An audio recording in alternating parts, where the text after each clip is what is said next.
We're so glad you could join us for another one of our virtual artist talks.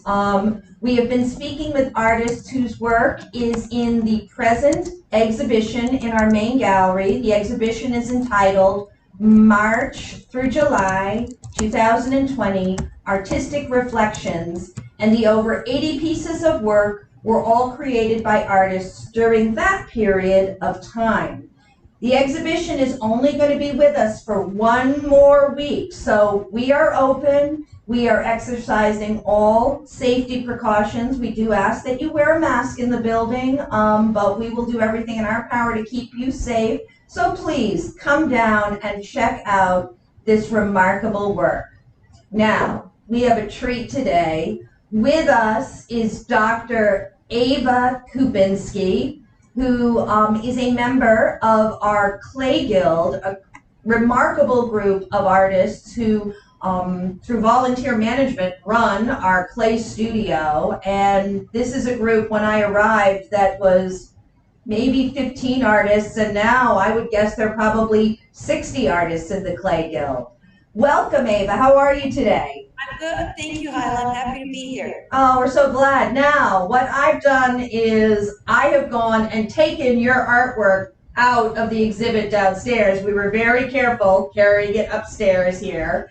And I'm going to ask you to talk a little bit about the pieces. I hope that I'm going to take it off. As you can see, Eva won ribbons for 2 of her pieces in the 3-dimensional category. She won both a first place for this piece and a 3rd place for this piece. They are extraordinary, and I'm hoping we can see enough of the details in them. But Eva, why don't you talk to us a little bit about what was involved in creating these and what inspired you during the time when you made them? Well, let me talk about the white one first. That piece, well, first of all, during this COVID period, it really allowed me to do a lot more clay, work with a lot more clay than I would normally do, just because there was time on my hands. And so I was going for some height, and I also like texture. And so this piece actually is made out of 2 pieces that I stacked together on one on top of the other. And then I used some tape while I was glazing it so that I would get some relief in there. And so when I first fired it, I put an underglaze on, and then I fired it a second time, and I had put some tape on there, and I glazed it so that there's a little bit of texture and a little bit of breaking in the form. I hope our people who are watching us can see that with the light. You can see how this texture wraps around. It makes perfect sense now when you were talking about using tape, because there are parts that are very shiny, and then there are parts that are, I don't know, were they glazed, or is it just there are parts that don't look as shiny? Yes, there's an underglaze, and then the shiny part is a glaze. Wow, it is beautiful. I hope our visitors can see it with our light. And it is no wonder that it won a first place award. And actually, I believe this piece has already sold, so this is not available for purchase. However, we do have a second piece that's here. I'm going to move this forward, because this actually, I love this piece, and I'm hoping people can see the details. This is entitled, Life Becomes Crystal Clear. Can you tell us a little bit about this? I love this piece. Okay, so that piece, I am really getting interested into doing what's called crystalline glazes. And if you want to pick that up and kind of turn it around, I don't know if they can get a good look, but there's actually crystals that form in the glaze. And you have to fire the glaze at certain temperatures for the crystals to come. And so it's a little bit tricky, and the glazes are very runny. So it's difficult to do, because if you put a lot, you have to put a lot of glaze on there, but when you put a lot of glaze, it runs. You don't want it to run on the shelf and stick to it. So you have to make these little rings and then little saucers that you have to attach to it, and they have to be attached really precisely, perfectly, because then you have to remove them. And you remove them by taking a blowtorch, and then you heat that on there, and then you heat it, and you wait for little pings, and you take a hammer and you break it off, and you hope that you didn't take the bottom off. So there's a good percentage that fail in this. So this is not a lot of people do this because there's a lot of steps to it versus either like just dunking it or spraying it. There's a lot more to this crystalline glaze, and these come in different colors. And so I wasn't even sure exactly what color I was going to get, or if I was going to get crystals. So I was really happy with it. And so that actually is my favorite piece because of the crystals. And well, it does. It almost looks, I mean, the texture is absolutely beautiful, and they almost look like big, I don't know, snowflakes, or yeah. it's just gorgeous, and the blues in it are so beautiful, not to mention the skill in creating the piece. Thank you. So thank you so much. And I believe this one has not sold, so if this is something you're interested in, it is still in the gallery, or you can give us a call because I can help you out. But Eva, tell us a little bit about yourself. I know we were talking before, and I know you've been here on Marco for about 5 years, but you've done a lot of other things along the way. So can you just give us the brief history of what took you from the beginning to bringing you here, and sort of how the arts played into that? Okay, I'll tell you just really briefly. I was actually born in Czechoslovakia, came over here when I was 11. We ended up in Washington State, and I've lived in Seattle for the last 40 years. I took one pottery class when I was in college, undergraduate, and I absolutely loved it. It was just fabulous. I've always wanted to do pottery. After undergraduate, I was actually in the Peace Corps in West Africa. I then stayed there and I worked for the American Embassy there. And then I went to dental school in Seattle. And being a dentist, it's just all consuming. I got married. I had one son, who, by the way, is getting married this week. Congratulations. I never did pottery. And when we were moving here 5 years ago from Seattle, I found my little kit that I had bought, the beginner's kit, and I said to my husband, I'll never do pottery, just let's get rid of it. And then, lo and behold, we end up on Marco Island, and there's this fabulous art center, and I discovered that they have a clay guild. And oh my God, when I saw that, I'm like, I can join it, and I joined it, and I started taking classes, and I've absolutely have become obsessed with it. Now I'm a retired dentist, but I still do graphic design. My husband has an ad agency. So I do that, but I've given up cooking, I've given up gardening, just about, and I just am obsessed with pottery and all the possibilities that you can do. It's a little bit hard because being a dentist, I'm a perfectionist, and I call myself a recovering perfectionist because once a perfectionist, always a perfectionist. It's really hard to break that. So I really work hard at creating my pieces, you know, as perfect as I can make them, but of course nothing is perfect.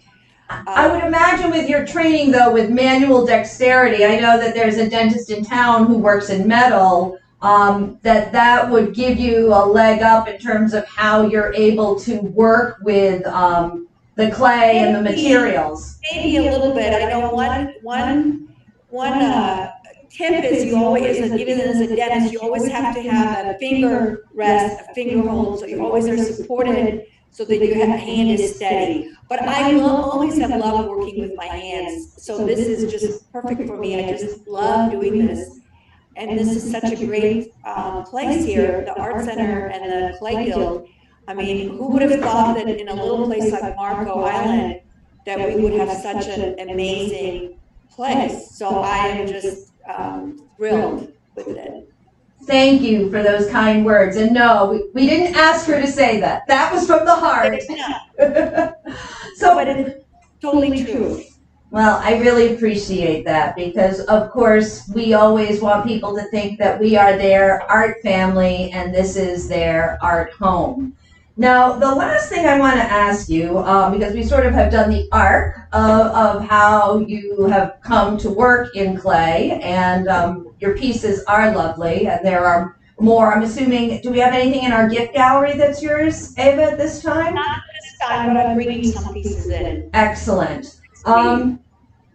In terms of your art, who or what has been a major influence for you? Well, I gotta say that my husband, who is a photographer, and working with him in the in his business doing graphic design, he's got a great eye for art, and so oftentimes I would call him and say, "What do you think of this? What do you think of this shape? And should I do this or should I do that?" He is my kind of go-to person. But I gotta say that, and it's gonna be funny, but I watched a lot of YouTube videos on pottery, and there's a gentleman. His name is Sin Chen Lin. He's an incredible potter, and he has something like 450 YouTube videos. And he's Chinese from Taiwan, and he's just incredible. And so I have not watched all of them, but I've watched enough so that people think he's my boyfriend.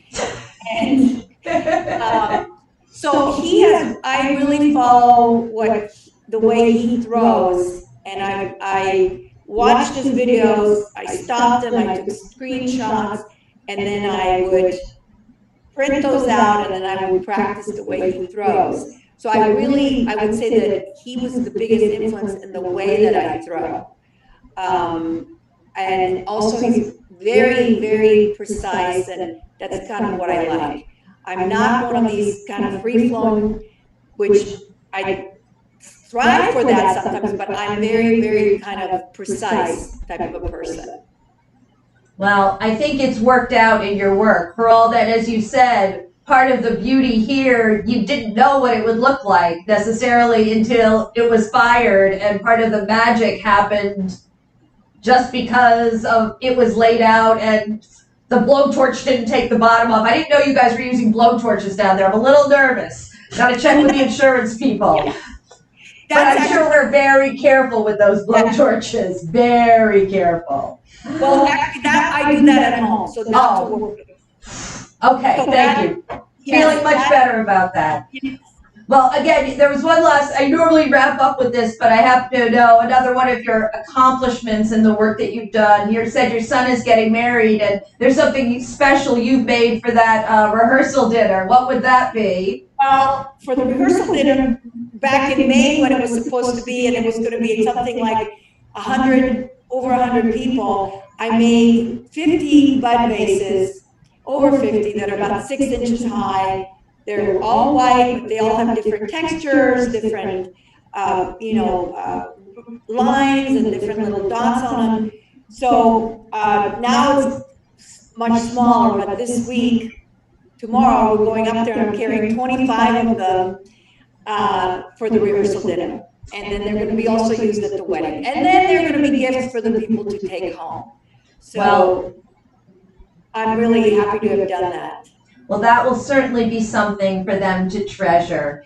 Eva, I want to thank you so much for joining us today, and safe travels as you head off to your son's wedding. I want to let people know that our Artist Talk this upcoming Thursday, October 1st, is going to be artist Tara O'Neill, well known here on the island. Her work is in our exhibition. It's in our gift gallery. I have some on my walls at home, and I think we will have a very good time. The last thing that I'm going to throw out to you today is that Marco Island Center for the Arts annual appeal, and when we say annual, we only ask you once a year, ends tomorrow. So if you can, if you are motivated, if you love the Art Center the way that Eva does, as she's just talked about, because it is extraordinary on a small island like Marco to have such a hub for arts and culture.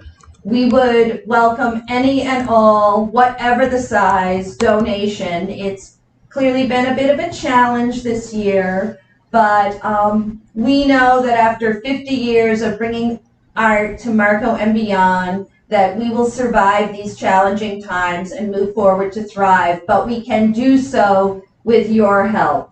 Every gift has a tremendous impact in terms of us being able to bring free programs to children here on the island, encouraging programs for adults, art shows in our galleries, and a host of other activities. So please, if you can, go to our website. You can make a donation online or call the Art Center at 239-394-4221, and somebody here would be happy to take a donation from you.